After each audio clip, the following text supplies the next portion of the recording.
Hi guys, Nate here from NK & Co. Welcome to another quick episode of Nate's Tax Tips. So today I want to touch on travel expenses. There's been a lot of attention in recent years over travel expenses, and I want to try to shed a little bit of light on it.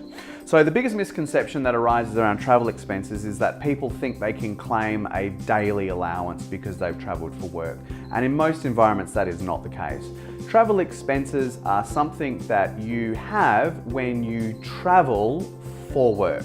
Now, traveling for work means that your employer in most environments is paying you a travel allowance to in fact travel for work. Otherwise, the expenses that you may be incurring, that what we classify as traveling for work, may just sort of be other work-related expenses that you're incurring.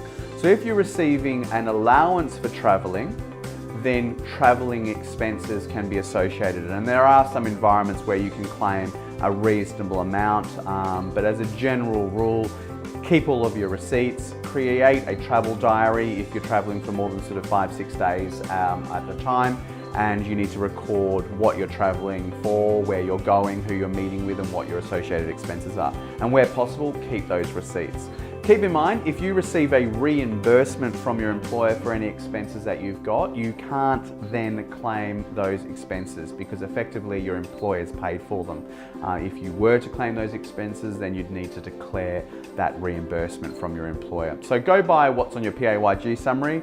If you are in fact traveling for work, you would then need to be looking at claiming your travel expenses, obviously, through using a travel diary or a travel logbook. And you need to keep in mind that travel cannot exceed 28 days. I think it's 28 days, might be 21. I think it's 28.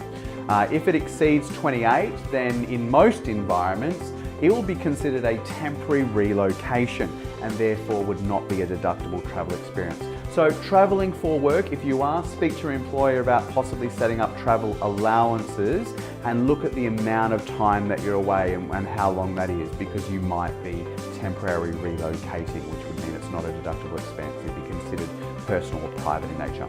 So guys, that's it for me on travel expenses. I hope that sheds a little bit of light. Definitely speak to us if you would like to hear a little bit more about that. Be sure to give the video a like and hit the subscribe button if you'd like to keep up to date with some more of our tax tips. Good luck this tax season. I hope you have a great time. And if you need any assistance, be sure to shout out to us here at NK & Co. We're more than happy to help whoever we can. Thanks guys, have a great day. Bye.